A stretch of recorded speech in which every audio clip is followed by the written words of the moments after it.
How John Deere robs farmers of $4 billion a year from More Perfect Union. I've never heard of this YouTube channel. Got 1 million subscribers. I know a little bit about John Deere, and I know a little bit about farming because I live in a farming community. So let's check it out. I'm a third-generation Montana farmer rancher. I raise registered Black Angus. I also sell about 1,000 ton of hay. It's a lot of hay. The operations of a new tractor are really nice. Modern equipment has a lot of sensors, electronic switches. These power shift transmissions are wonderful. But during the busy season, the tractor kept shutting down for no reason. It was weird. It would just randomly shut down. And so I thought maybe it was something in the fuel system. I changed the fuel filter, but it kept doing it. So then I finally called our John Deere mechanic, and he said, really the only way we can figure this out is we got to hook up a computer and download the error codes. And I said, all right, can I come in and borrow it? Oh no, we don't do that. I said, okay, I'll rent it. How much does it cost to rent it? No, we don't rent it. Well, I had hay ready to bale, and that's a critical time because if you get a little rain, it could wreck the quality of the hay. He says, I can't get to you for a week. They aren't going to give me the tools to be able to fix it myself. Yeah, Louis Rossman talked about this a lot. If you haven't seen Louis Rossman's videos about John Deere, I highly recommend you check it out because they're basically blocking owners of John Deere equipment from repairing their own equipment, and it's just making everything unproductive. It's just a bureaucracy trap, money-making trap. That's really all it is just so people can make more money, line their pockets. I was stuck. John Deere is costing farmers and ranchers like Walter billions of dollars in lost income. And what John Deere is doing affects you even if you're not a farmer. It has officially happened. Authorization denied. A repair shop like mine, There we're he is. charging half what Apple would charge. Almost a whole entire paycheck just to swap out some handlebars. If I replace a component, it breaks something in the phone. I just need a new battery, come on. Why is it so hard to repair the things we own? Money, money, money, money, money. So this is the tractor. Yep, this is the culprit. It was just randomly shutting down. First thing we did was change the fuel filters in it, and it didn't really resolve the problem. Yeah, stop buying from the garbage companies, man. Find another company. Sorry. That sucks. So I was stymied at that point. That's the only thing that you basically have the ability to do without the John Deere software. That's exactly right. Yep. The first couple tractors I learned to drive on didn't have any electric controls. It was all mechanical controls. But, you know, those old tractors were pretty easy to diagnose if there was a problem and pretty easy to fix those problems. Yeah, we're probably going to have to go back because it's getting a little bit too ridiculous. Getting locked out of our own equipment. Basically, we're getting DRM locked on our farm equipment. That's so stupid, man.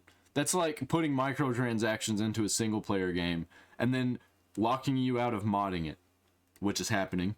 Ubisoft. When a modern John Deere tractor malfunctions, you can't diagnose the problem without John Deere's software. But John Deere won't let farmers or independent mechanics use it. Only an authorized dealership. And I said, all right, well, send your tech out. Let's get it done. Yeah. And he says, well, but we're pretty busy. We might be able to do it a little faster if you brought it into our shop. And that faster ended up being A month. In farming, time is of the essence. We have windows of opportunity where we can get our crop planted at the right time. Too early, you might damage the crop. Too late, you might damage the crop. Did he end up just having to buy another tractor from John Deere? Is that what happened? And then on top of that, you've got Mother Nature. If Walter didn't bale his hay quickly, he stood to lose hundreds of thousands of dollars. On top of that, the repair wasn't cheap. The part itself was about $150, $160. And the labor to actually change that part was about $300. But my bill was almost $5,000. This is why those repair restrictions exist. Service and repair work can yield John Deere 5 times more profit than new equipment sales. John Deere's profits grew by 61% in recent years, and their CEO's salary grew by 160%. Was just a faulty sensor. It only took them, a couple hours to swap it out. Is that something you could have done Oh, yourself? certainly. Yep. Okay. As long as I had the software and the... So they charged you $2,500 an hour. Man, I'd have charged you $200 an hour to replace that thing. I would have found out how to do it on YouTube. in the computer to reprogram the sensor. So you need the software both to diagnose the problem and then also make the actual part repair. Yep. I would have been able to get that software too. I know how to get some software. I know some people. I know some places. That's right. That strategy of requiring software to install a new part, it's called parts pairing, and it was invented by Apple, who's been a real leader in the anti-repair space. They also glue in phone batteries so you can't just swap them out when they die. And they use proprietary screws to make it harder to get into their product. Other companies have followed suit, making it more expensive. Really, the solution is just to not buy these products. Like, seriously. I look extensively into products that I want, but I also follow a bunch of people who know what products to get for people like me who just want their shit to work, and if it doesn't, be able to repair it. Because I don't want to spend $1,000 on a whole new PC if it's just my RAM went out. You know what I mean? For us to fix our devices, kitchen appliances, video game consoles, cars, and so much more. Harley-Davidson Screaming Eagle parts only, and only installed by Harley-Davidson mechanics. If you install anything on your motorcycle, your warranty is voided. Taylor, the manufacturer of McDonald's. Well, don't buy it with warranty. Buy it outright, and just, you don't have a warranty. But if you think it's gonna break, don't get it. Ice cream machines makes. Don't let these companies with garbage anti-consumer practices keep being anti-consumer. You're gonna allow them to keep doing these things, and you're paying them the money anyway.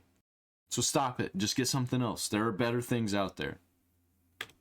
They've got you, man. They've got you by the balls. It's 25% of their profits from repairs. So, like John Deere, they lock their machine software so only an authorized technician can fix them.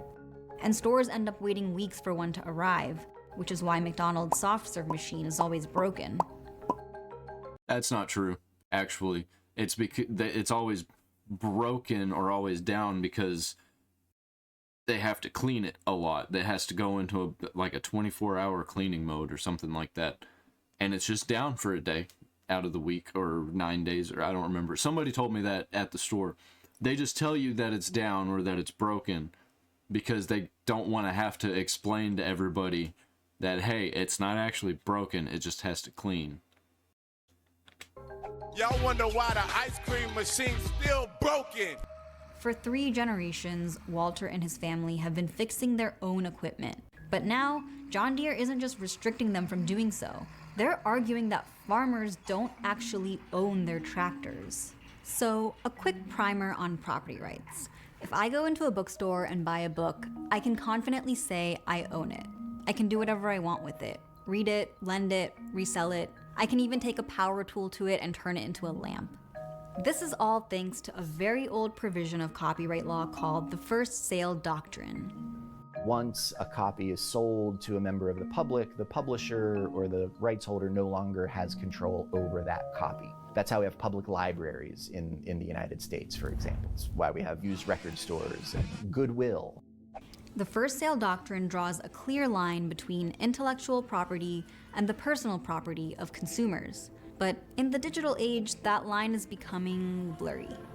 If I go to Amazon's ebook store, I'm clicking a button that says buy, and I'm paying them money. If buying isn't owning, you know what I mean? You get me. But according to Amazon, I didn't buy anything. I only licensed it.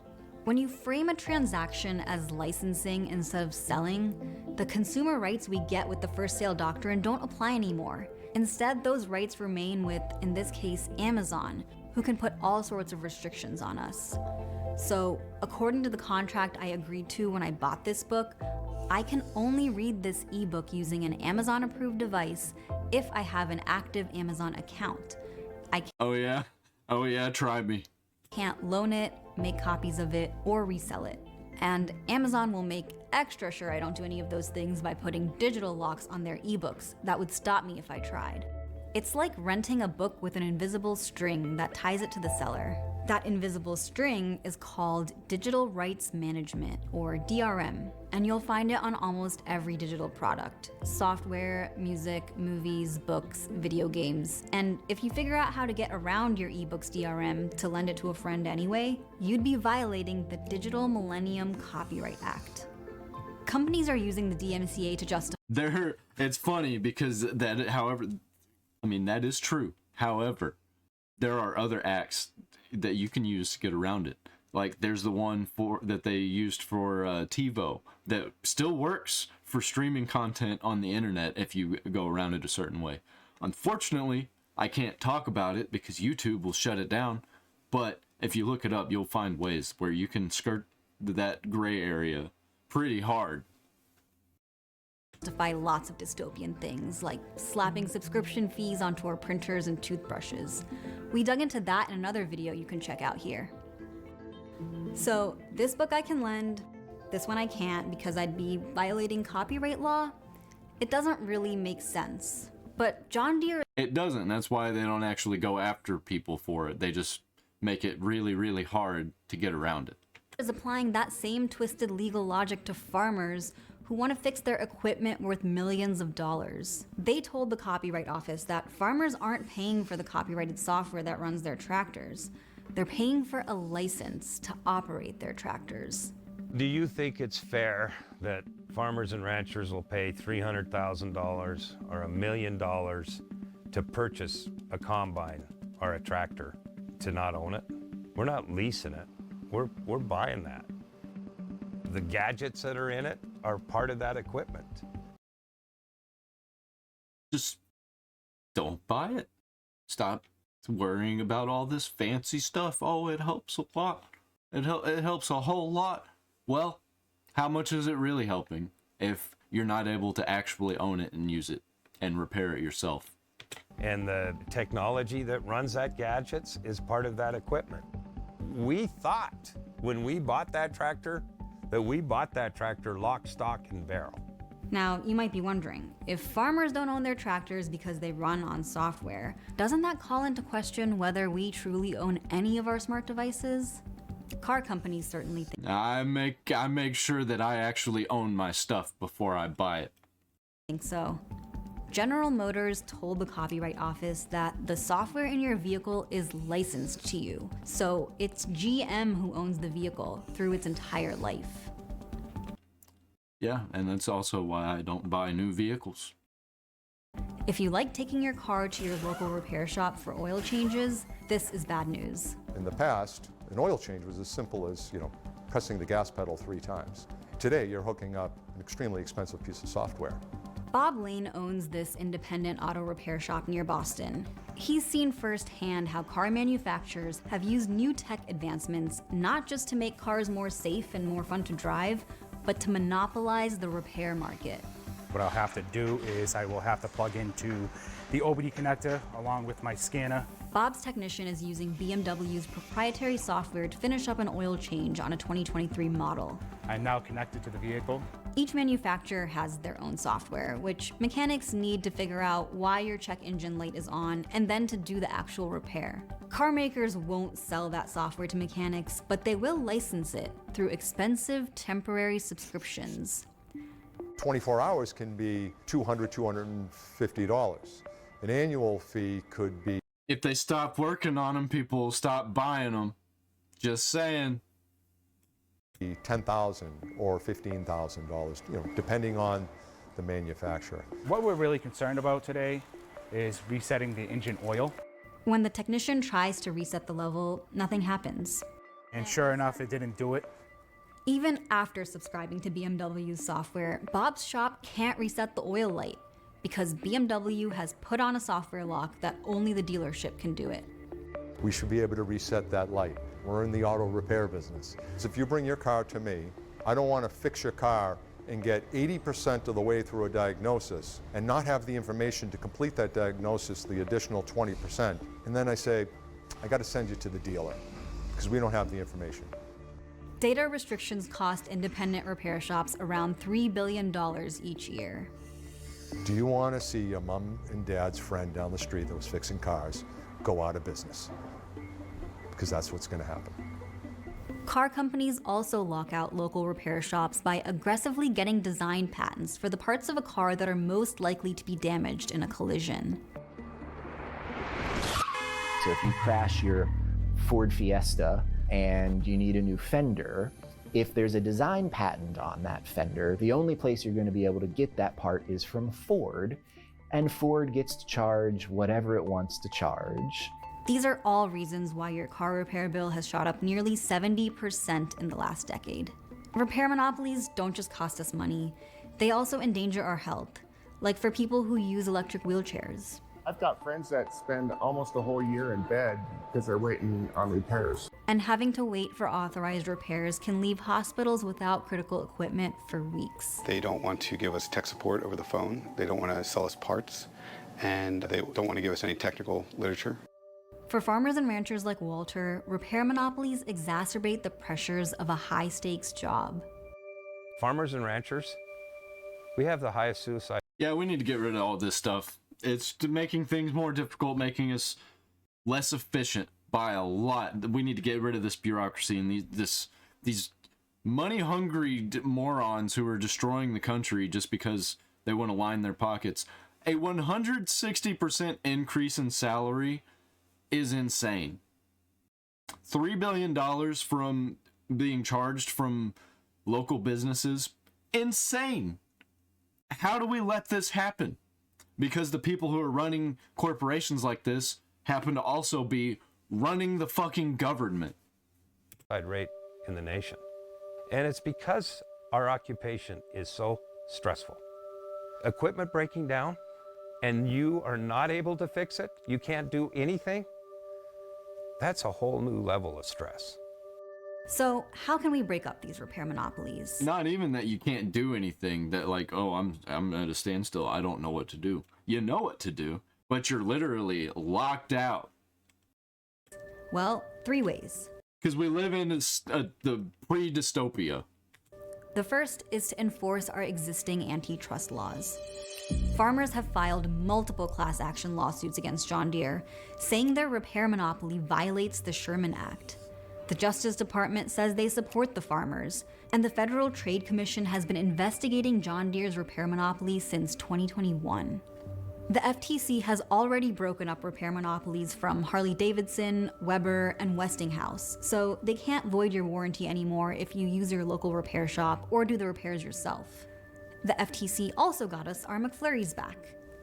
Along with other repair advocates, they got the Copyright Office to grant an exemption to the DMCA so that third-party repair can circumvent the digital locks on the ice cream machines to make the necessary repairs. And that's the second way to break up repair monopolies, updating our outdated copyright laws.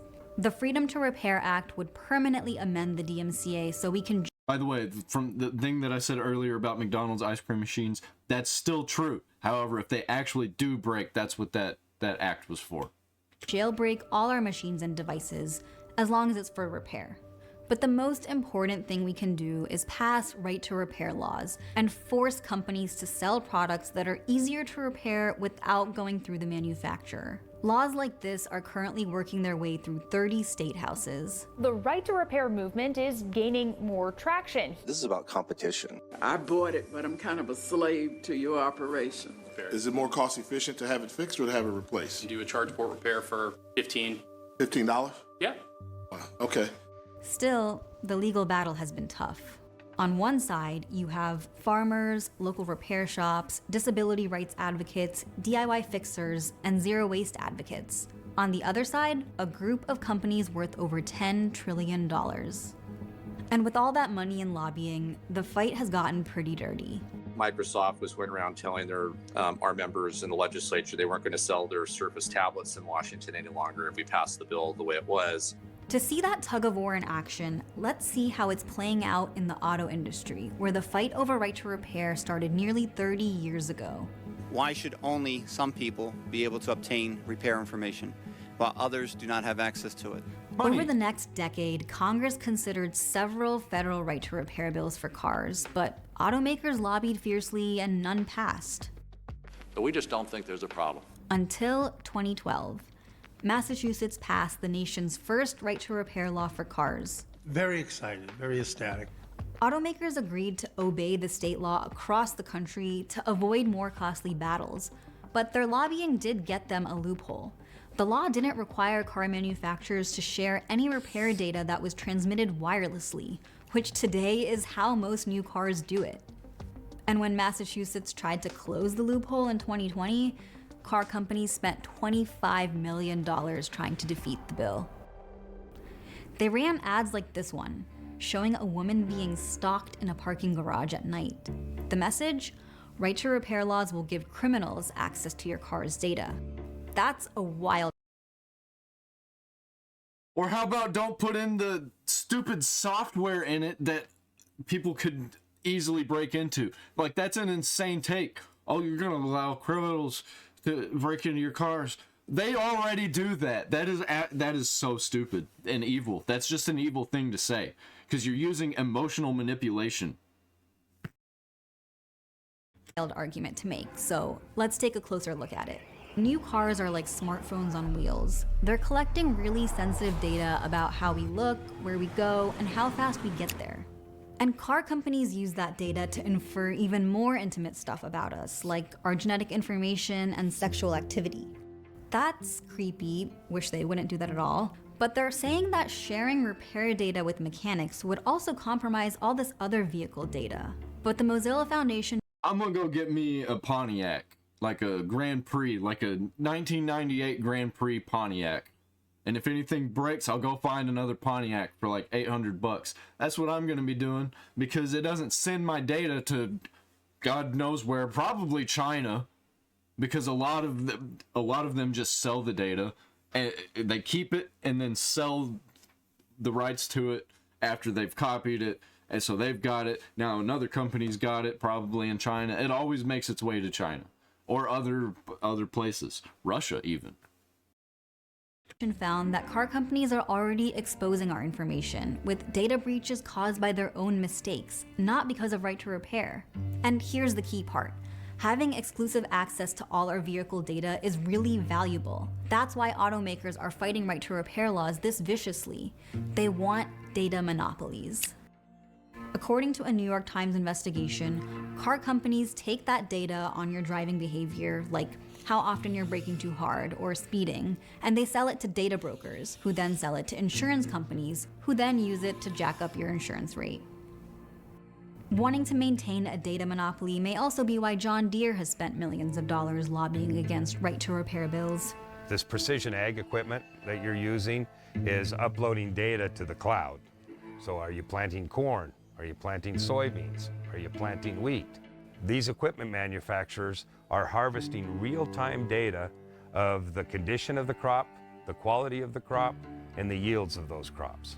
Real-time aggregate data about which crops are going to hit the market before they do. They could actually manipulate the market with it. They only have to know the information about what's actually happening with harvest minutes before somebody else knows it. Across the country, the fight over right to repair wages on. Still, these 8 states have managed to pass a bill. One of those is Massachusetts' updated auto repair law, which passed in 2020 with 75% of voters approving it. But automakers sued to block it. Man, no wonder they canceled that Utopia show on Amazon, because holy shit, man, that's where we're going. We're going to the utopian dystopia. And the legal battle has kept it from being fully enforced. The most comprehensive law is Minnesota's. It grants the right to repair for consumer electronics and home appliances, but it leaves out farm equipment and wheelchairs. Colorado's law does cover farm equipment and wheelchairs, and it, along with Oregon, also makes parts pairing illegal, so manufacturers can't use software to stop you or a local repair shop from installing replacement parts. But a patchwork of state laws isn't enough. We need comprehensive federal right to repair laws, like the Fair Repair Act, which would remove software locks and other repair restrictions from your phone, laptop, and other devices. Yeah, and let you put on third-party software or open source software. That'd be amazing. That needs to happen. And be able to use third-party parts. Lawmakers have also introduced federal right to repair bills specifically for cars and for farm equipment. It's kind of therapeutic to take on a problem and fix that problem yourself. And that has been taken away from me. That is about 30 years old. It has around 12,000 hours on it. Walter bought this older John Deere tractor secondhand so that when it broke down, he could troubleshoot it with his local mechanic. And pull it back 3 times, and then to the right twice, and then read the error code. With the error codes, Walter and his mechanic could figure out what part he needed to replace, which he found on eBay. And this was an official John Deere part that you bought on eBay. That's right, on eBay.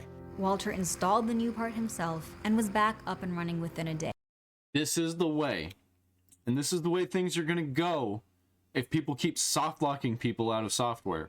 They're just going to buy old stuff or buy other stuff that doesn't lock them out. And then the companies are going to have to go even harder to try and make even more money to try and catch up or stay where they're at to break even. And it's not going to work, and it'll snowball out of control. And they'll just, all of a sudden, in like a week, everybody will be freaking out on Twitter, and they'll shut down or get bailed out and have to completely restructure. No software, didn't have to reprogram the part. And the final repair bill? About $90. And I was able to do it myself. Thanks for watching The Classroom. We're always looking to tell more stories like this one, unpacking the economic systems that impact all of our daily lives. What other issues do you want to see us cover? Sound off in the comments, and don't forget to like and subscribe. See, I don't repair my phones myself, but I buy older flagship phones that are refurbished and are repairable. Because I like my phones to just work and just be fast enough, because I'm not doing a bunch of fancy stuff on my phone. It just needs to basically play YouTube, make calls, and use social media, and have HD video. It doesn't have to be 4K, it just has to be HD. I got a Pixel 7a. Pixel 7a. Perfect. It's a perfect phone, refurbished, got it for $100. That's usually what I get my phones for. And I keep them until they literally, like, the battery swells, or like the phone screen is cracked, and it's just gonna be easier and probably cheaper just to get a new phone. That's what I do, because getting brand new phones, you don't own them. You don't own them. You don't own the software on them. And they suck, man. If they break, then they break. Or, you know, they got new software on them and constantly the software is breaking, and you've had it for a year, you might have it a little while longer, and you get an upgrade. And then pretty much half the existence of you having your phone was nothing but software issues. Pixel 6, Pixel 7a was cheap. That's why I got it. Pixel 6 was free, kinda. Anyway, stop buying from these companies.